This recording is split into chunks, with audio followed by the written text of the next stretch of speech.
Selamat malam, saudara penonton. Kita bertemu kembali melalui acara wawasan yang disiarkan oleh Televisi Republik Indonesia setiap hari Selasa pada pukul 19:30 waktu Indonesia Barat. Malam ini kami akan berbincang-bincang mengenai usaha-usaha untuk meningkatkan kesejahteraan para karyawan ataupun para pekerja dan sekaligus meningkatkan produktivitas nasional. Pada tanggal 12 Januari tahun 1995 besok lusa, tepat 25 tahun diberlakukannya Undang-Undang Nomor 1 tahun 1970 tentang keselamatan kerja. Undang-undang ini merupakan salah satu upaya dari semua pihak untuk meningkatkan kesejahteraan para karyawan atau pekerja dan sekaligus meningkatkan produktivitas untuk memacu pertumbuhan perekonomian nasional. Malam ini kami akan berbincang-bincang dengan pihak-pihak yang terkait. Baik, saya perkenalkan yang hadir di studio malam ini. Di sebelah kiri saya adalah Bapak Imam Sudarwo. Beliau adalah Ketua Umum Serikat Pekerja Seluruh Indonesia atau SPSI. Saya sendiri Sutrimo yang akan memandu acara ini. Kemudian dari pihak pemerintah hadir Direktur Jenderal Bina Hubungan Industrial dan Pengawasan Ketenagakerjaan atau Binawas, Bapak Suwarto. Kemudian satu lagi Direktur Jenderal Bina Pelatihan dan Produktivitas Tenaga Kerja atau Bina Latras, Bapak Sangaji Rahman. Dan satu lagi dari pihak pengusaha diwakili oleh Bapak Markono Joyo Sumarto. Beliau adalah Wakil Ketua Asosiasi Pengusaha Indonesia. Baiklah, saudara penonton, untuk mempersingkat waktu segera kita mulai dengan Pak Warto. Pak,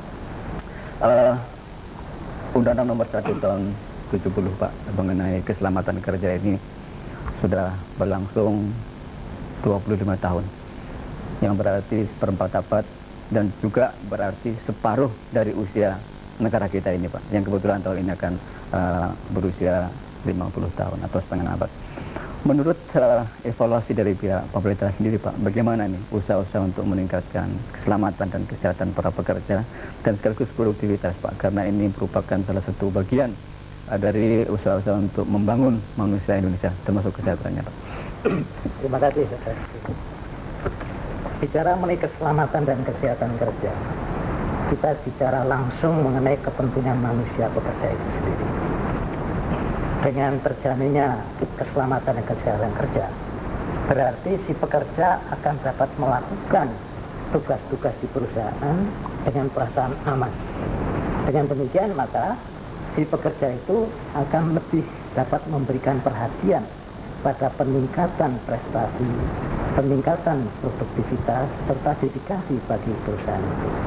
Nah, sejak tahun 1970, pemerintah bersama-sama dengan DPR telah menerbitkan satu undang-undangan yang sangat berarti bagi perlindungan pekerja dalam melakukan tugasnya dalam bentuk Undang-Undang Nomor 1 tahun 70 mengenai keselamatan kerja. Ini menunjukkan bahwa ada satu keinginan yang sangat besar dari pemerintah dan pihak-pihak yang terkait dalam rangka memberikan perlindungan kepada para pekerja, karena disadari dengan semakin tumbuhnya industrialisasi, penggunaan teknologi, bahan-bahan yang mungkin sebelumnya tidak pernah dikenal sebelumnya, maka ada potensi timbulnya bahaya. Oleh karena itu dengan Undang-Undang 1 tahun 70 sekaligus merupakan satu cara, suatu upaya untuk memberikan perlindungan bagi para pekerja dalam melakukan tugas-tugas di perusahaan. Karena dengan undang-undang itu memberikan kewajiban perlindungan bagi pekerja yang harus dilakukan oleh pihak perusahaan dan oleh pekerja sendiri dan masyarakat, bagaimana supaya si pekerja merasa aman.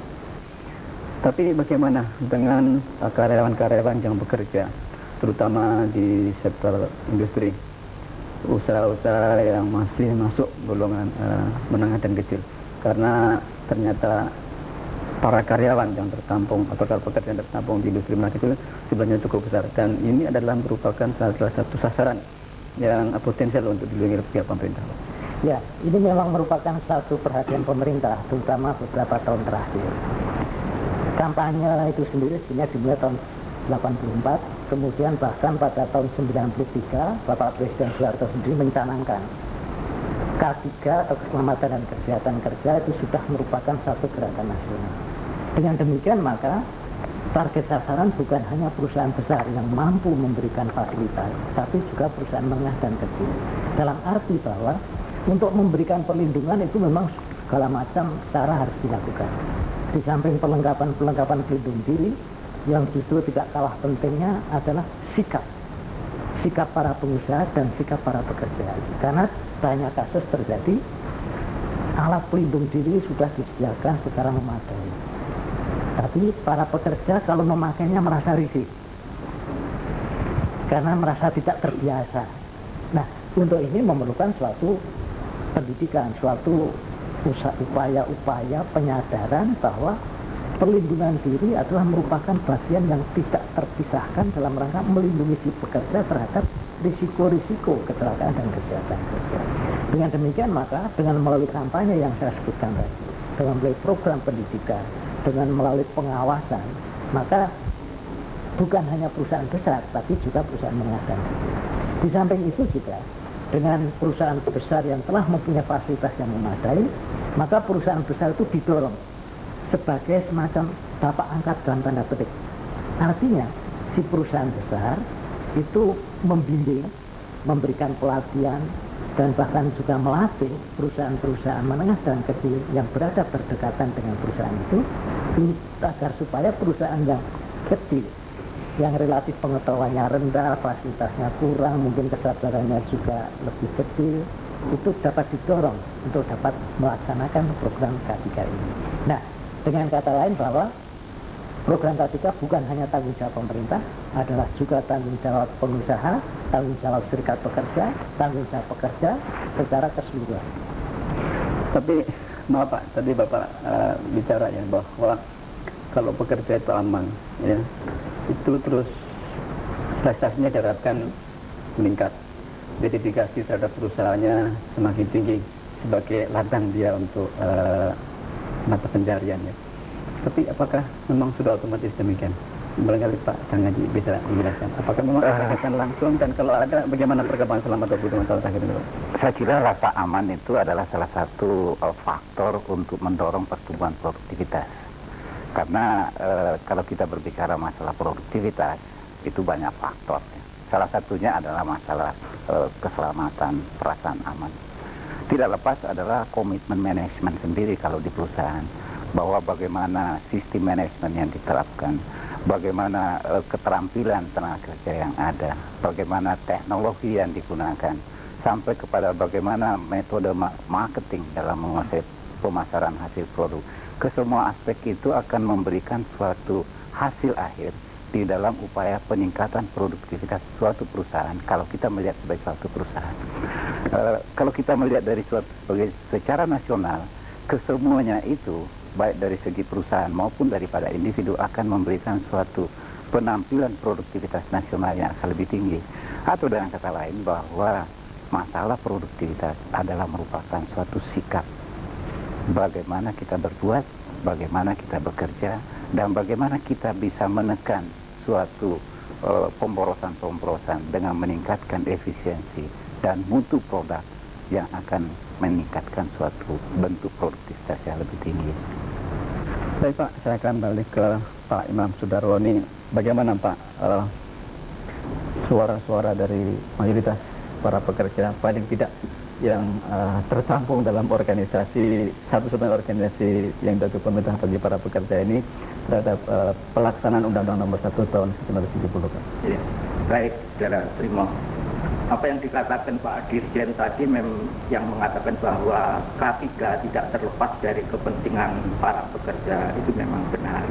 Oleh karena itu yang perlu kita garis bawahi, kita harus menempatkan tenaga kerja itu sebagai sumber daya manusia yang tadi dikatakan oleh Pak Trimo, dan juga menganggap tenaga kerja itu sebagai manusia yang utuh, yang mempunyai harkat dan martabat, dan ini harus dilindungi sebagai manusia yang utuh.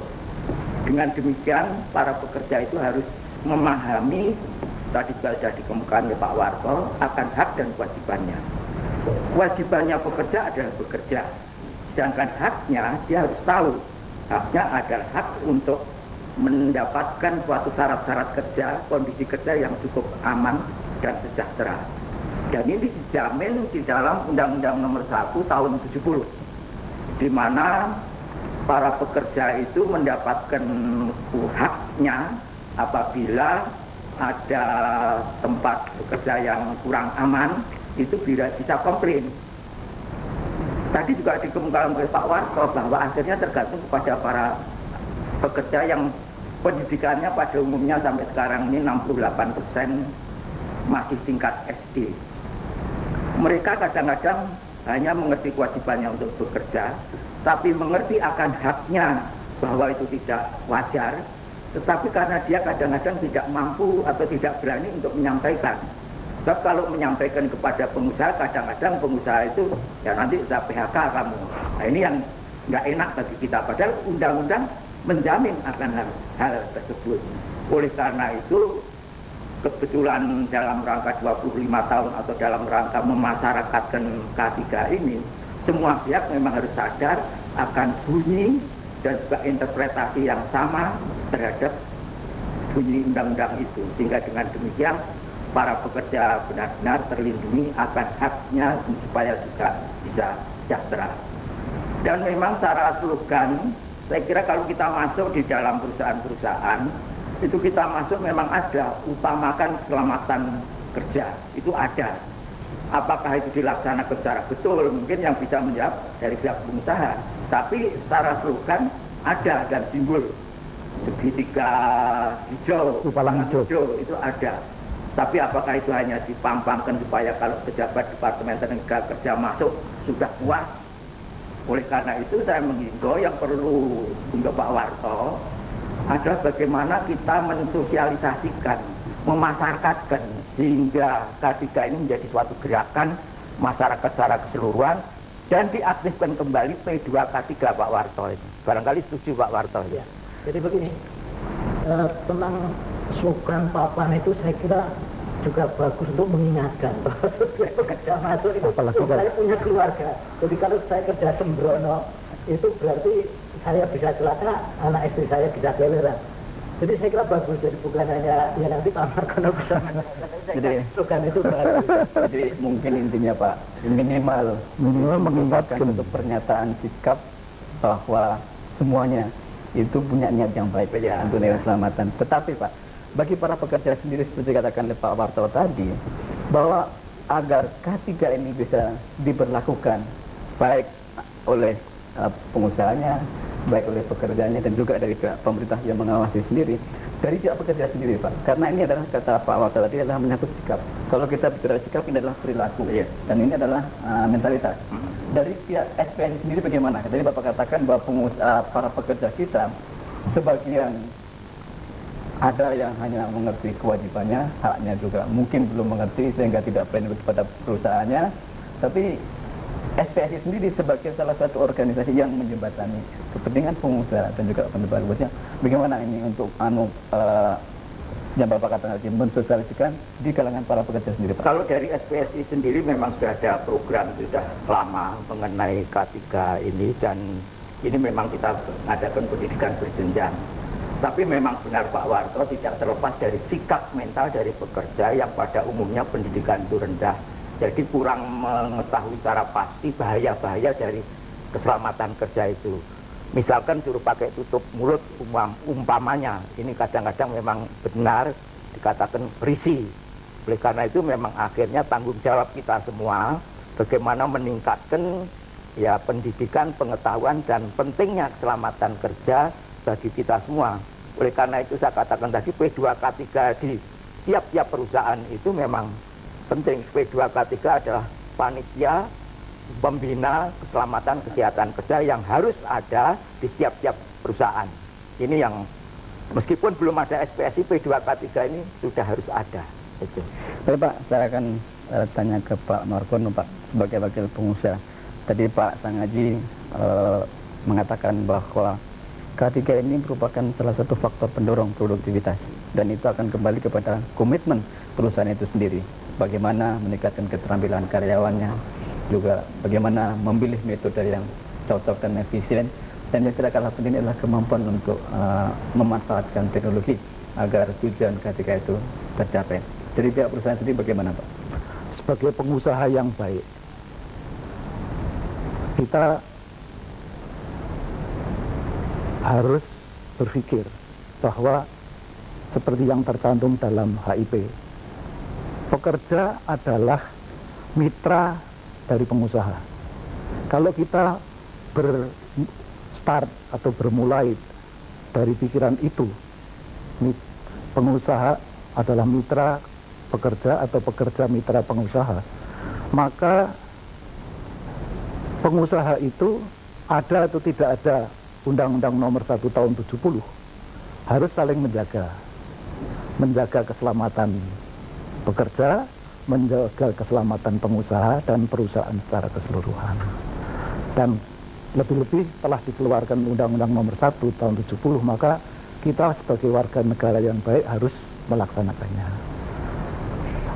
Jadi adalah betul-betul dirasakan, dan saya menggarisbawahi apa yang dikatakan Pak Sangaji, bahwa keselamatan pekerja seperti yang diutarakan oleh Pak Imam Gudarwo itu harus dilindungi.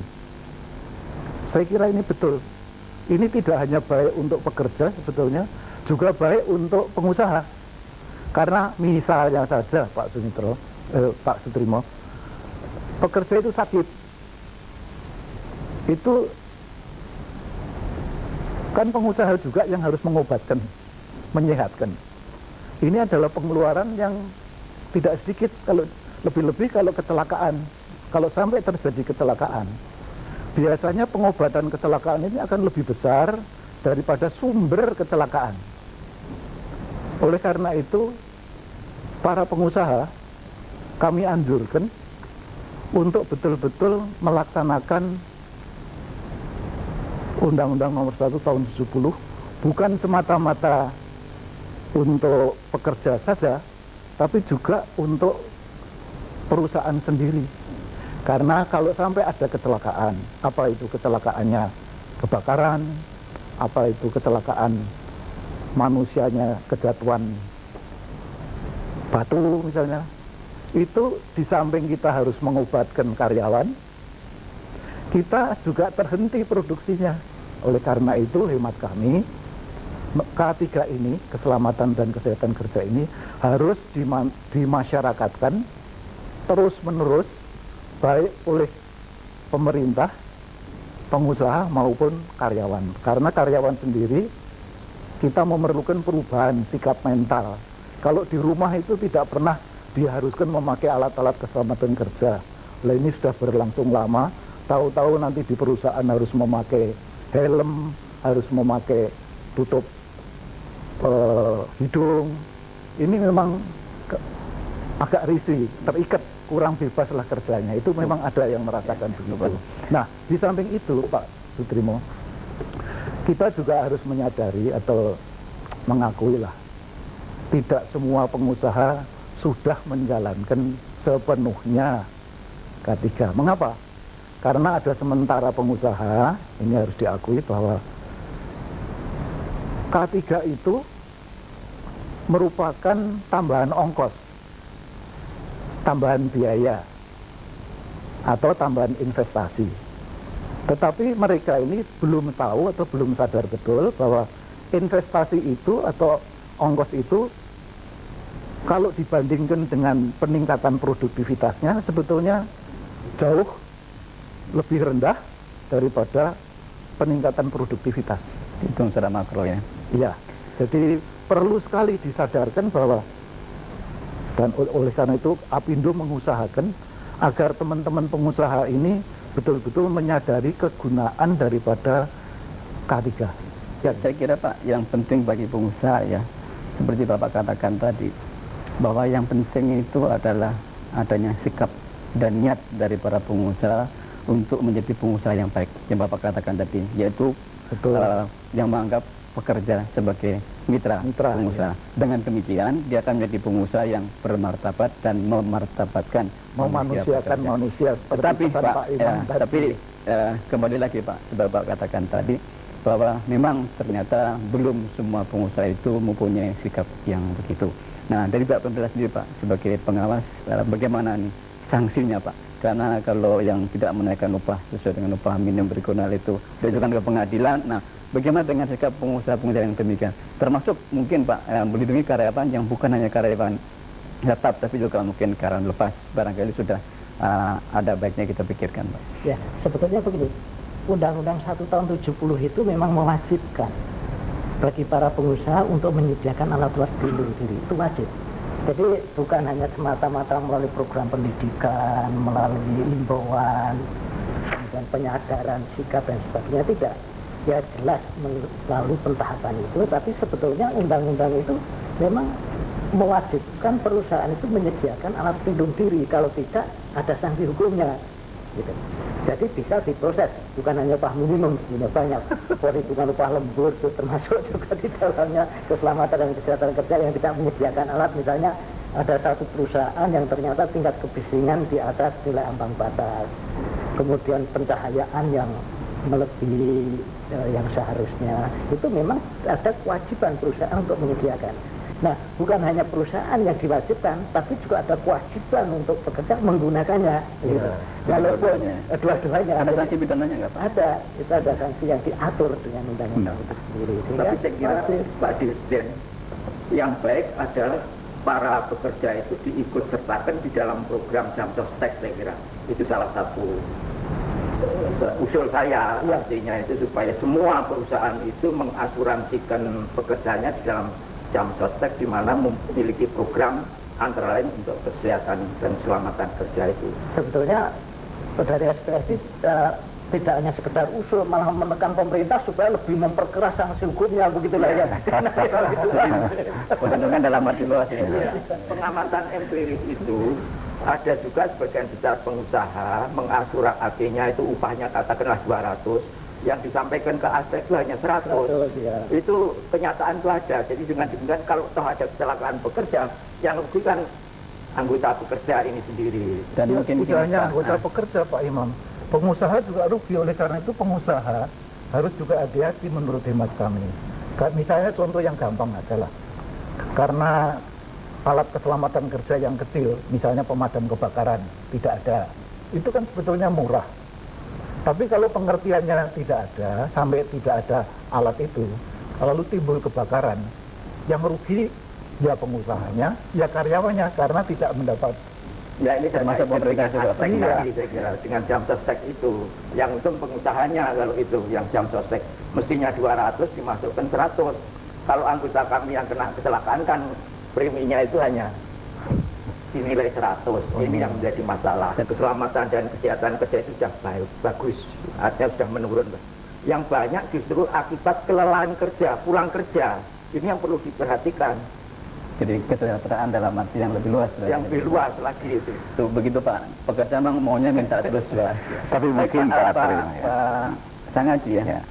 Ini kan bagi orang kita biasanya kalau 25 tahun seperempat abad ini merupakan hari-hari yang patutlah kita peringati. Apakah dalam rangka 25 tahun pelaksanaan K3 ini pemerintah mengadakan suatu kegiatan-kegiatan untuk menandai peristiwa penting, atau juga mungkin ada baiknya di apakah sudah ada pemikiran misalnya bagi pengusaha yang telah menjalankan K3 dengan baik, mungkin dikasih penghargaan pemerintah sebagai salah satu usaha untuk memberikan motivasi. Begini, dalam hubungan dengan K3 juga dikatakan dalam ke-25 tahun undang-undang tersebut, kita dorong dalam segi bagaimana keselamatan dan kesehatan kerja bisa dipahami oleh semua pihak, terutama bagi pekerja dan pengusaha. Juga kita dorong tidak hanya masalah keselamatan kerja, tapi bagaimana produktivitas itu bisa meningkat. Karena kita menyadari bahwa tanpa upaya bersama di dalam rangka meningkatkan produktivitas, perusahaan tidak bisa berkembang baik kalau produktivitas karyawan itu rendah. Demikian juga karyawan tidak bisa memperoleh imbangan penghasilan dan jaminan sosial kalau produktivitas tidak meningkat. Maka untuk itu perlu upaya-upaya dan terus-menerus yang dilakukan dalam rangka mendorong peningkatan produktivitas. Kalau di perusahaan, bagaimana produktivitas perusahaan itu kita dorong bisa meningkat sehingga perusahaan bisa untung karena produktivitasnya naik, dan dengan keuntungan itu karyawan bisa memperoleh penghasilan yang lebih baik.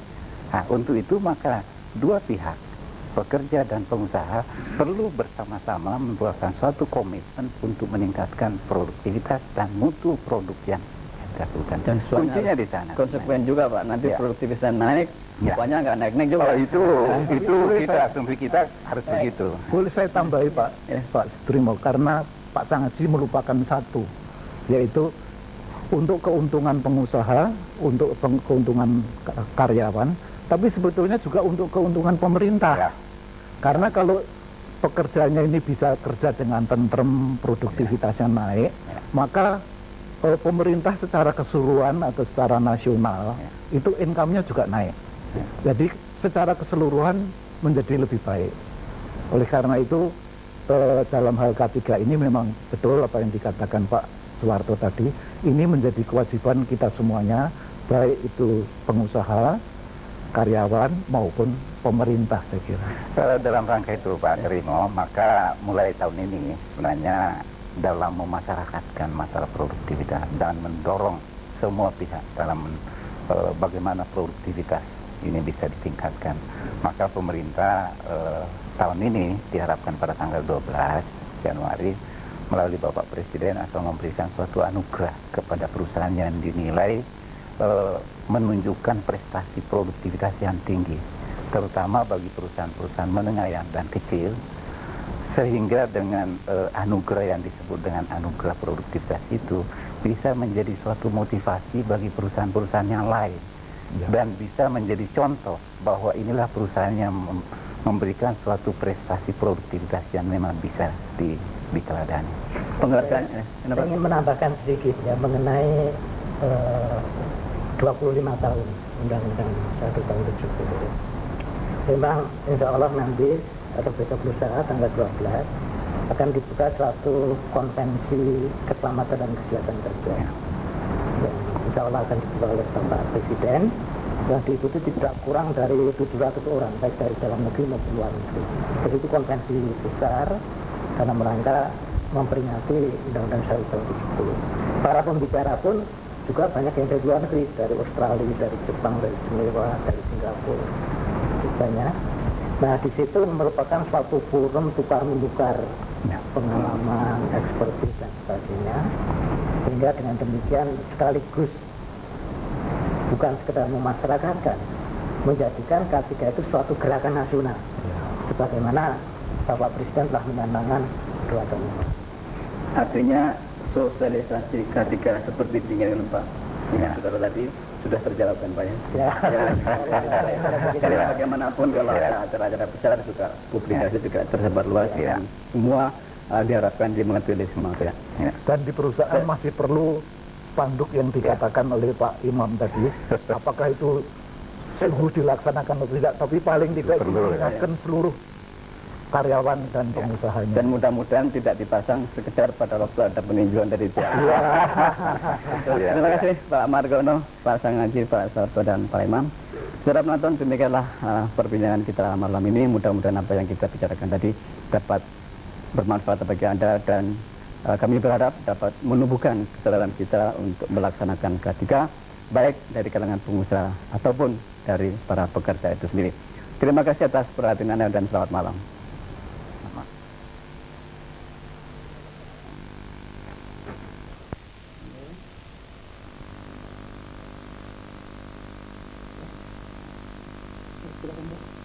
Yang terhormat para pimpinan perusahaan, para pekerja, para pemirsa di seluruh tanah air yang berbahagia.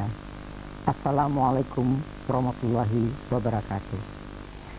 Kita panjatkan puji syukur kehadirat Allah yang Maha Kuasa, bahwa berkat rahmat dan hidayahnya kita dapat memperingati 25 tahun Undang-Undang Nomor 1 Tahun 1970 tentang keselamatan kerja. Peringatan ini juga kita kaitkan dengan gerakan peningkatan produktivitas kerja. Tanggal 12 Januari 1970 adalah tanggal diundangkannya undang-undang tersebut. Selama 25 tahun kita melaksanakan undang-undang tersebut. Telah banyak yang kita hasilkan dalam memberikan perlindungan bagi tenaga kerja. Namun demikian, masih terdapat permasalahan yang disebabkan oleh kurang sadarnya masyarakat industri dalam melaksanakan ketentuan undang-undang tersebut, sehingga mengakibatkan terjadinya kecelakaan kerja. Jaminan keselamatan bagi pekerja dalam melakukan tugasnya merupakan kebutuhan mutlak sebagai bentuk perlindungan kemanusiaan. Dengan perlindungan tersebut akan memberikan rasa tentram bagi pekerja yang merupakan salah satu faktor peningkatan produktivitas kerja. Untuk meningkatkan kesadaran masyarakat, pemerintah telah melaksanakan kampanye nasional keselamatan dan kesehatan kerja yang kemudian oleh Bapak Presiden, kampanye nasional K3 tersebut ditingkatkan menjadi Gerakan Nasional Membudayakan K3. Dengan demikian, Gerakan K3 telah merupakan komitmen kita semua dan menjadi budaya setiap perusahaan. Industrialisasi akan terus mempergunakan bahan, alat produksi, dan teknologi yang makin maju untuk meningkatkan efisiensi dan produktivitas kerja. Dengan teknologi maju juga akan meningkatkan potensi timbulnya bahaya kerja. Hal tersebut perlu diantisipasi dengan peningkatan kualitas sumber daya manusia serta penerapan keselamatan dan kesehatan kerja. Tuntutan peningkatan produktivitas tidak dapat ditawar-tawar lagi sebagai konsekuensi arus globalisasi, sehingga sikap produktivitas harus pula menyatu di dalam diri masyarakat industri. Dalam era globalisasi, dipersyaratkan pula standar keselamatan di dalam memproduksi komoditi ekspor. Oleh dunia luar, masalah perlindungan tenaga kerja, termasuk keselamatan dan kesehatan kerja, dikaitkan dengan hak-hak pekerja. Oleh karena itu, masalah keselamatan dan kesehatan kerja di waktu-waktu yang akan datang menjadi semakin penting. Dalam rangka peringatan undang-undang tersebut, akan diselenggarakan Konvensi Nasional Keselamatan dan Kesehatan Kerja yang ketiga.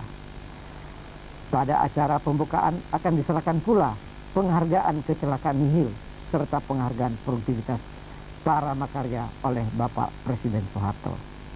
Saya menghimbau pimpinan perusahaan, pekerja, dan masyarakat umum agar meningkatkan dan mengembangkan upaya keselamatan dan kesehatan kerja di waktu mendatang, sehingga dapat tercapai cita-cita menciptakan situasi kerja yang aman dan sehat, serta meningkatkan efisiensi dan produktivitas kerja kita. Sekian dan terima kasih, dan selamat bekerja. Wassalamualaikum warahmatullahi wabarakatuh. Di proyek ada tamu, mahasiswa-mahasiswa yang ingin bertemu dengan Bapak. Laksamana, hadapi. Ini kan masalahmu. Loh, bukan saya. Bapak, saya cuma memberikan referensi tidak lebih. Dan saya bersedia diperiksa untuk itu. Kalau Papa bagaimana? Laporan polisi. Tunggu dulu, Pak. Beri saya kesempatan untuk menghadapi mereka. Oke, apa yang ingin tahu?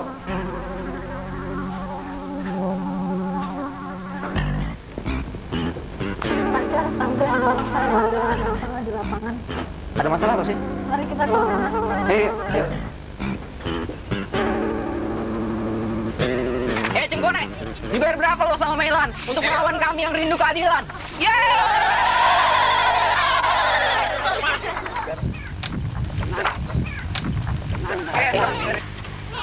Tenang. Atas nama siapa kalian unjuk rasa ke sini? Atas nama solidaritas dan hati nurani kampus. Jangan bawa-bawa nama kampus. Dan jangan salah artikan keterbukaan. Setahu saya, kampus tidak mengizinkan hal-hal unjuk rasa seperti ini terjadi. Walaupun dalam rangka mimbar akademis, cara ini tidak benar. Hei, kami hanya ingin menyerahkan hasil rahasia. Ya, memang benar. Ini menunjukkan sistem hukum dan demokrasi kita sudah berjalan dengan baik dengan era keterbukaan ini, ya. Tapi jangan cara seperti ini, ya. Cara-cara kalian ini mengganggu ketertiban umum. Ya, salurkan yang benar. Ya. Dengan sikap kalian seperti ini bisa mengundang aparat keamanan datang kemari. Ayo bubar. janjikan dulu orang yang manipulasi tentang ganti rugi pembebasan tanah itu diselesaikan secara hukum. Begini, sebelum Anda ke sini, kasus ini sudah kita ketahui. Berikan kesempatan dong pada perusahaan untuk melaporkan oknumnya ke pengadilan. Kami tidak akan meninggalkan tempat ini sebelum melihat oknum yang kamu janjikan. Saya sebagai wakil dari perusahaan menjamin peradilan terhadap oknum tersebut akan dilaksanakan.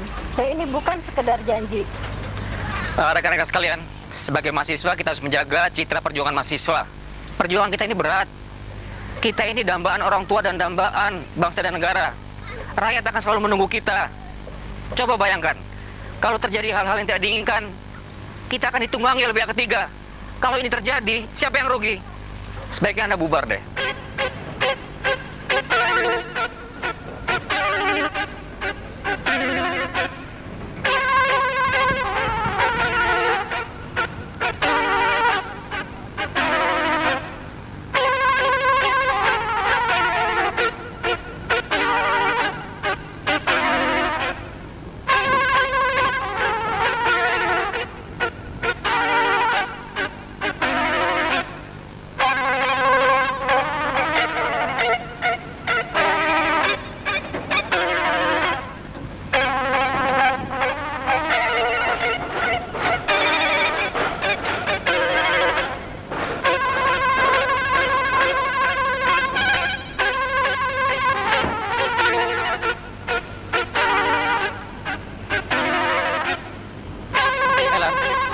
Gagasan dari proyekmu sudah cukup baik.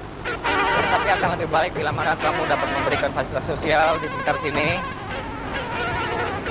dengan memberikan bangunan pemukiman bagi penduduk berpenghasilan rendah agar supaya pembangunan ini tampak selaras, serasi, dan seimbang.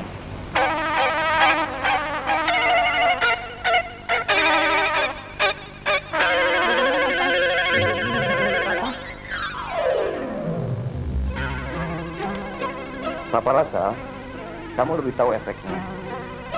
Dan proyek ini nanti kamu yang akan meneruskan.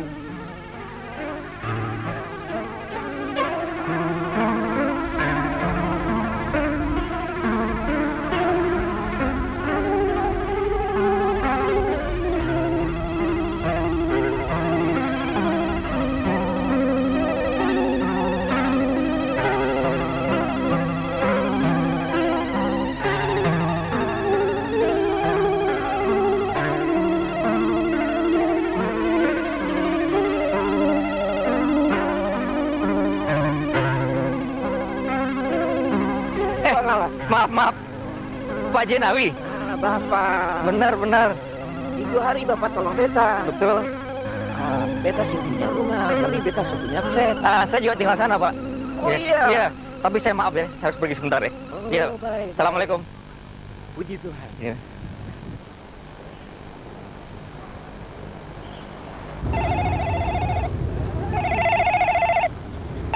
Halo? Kamu ada di mana ini? Di flat. Saya ada di kondominium. Kenapa saya tidak bisa dapat tempat seperti bagian kamu? Iya, yang layak gitu.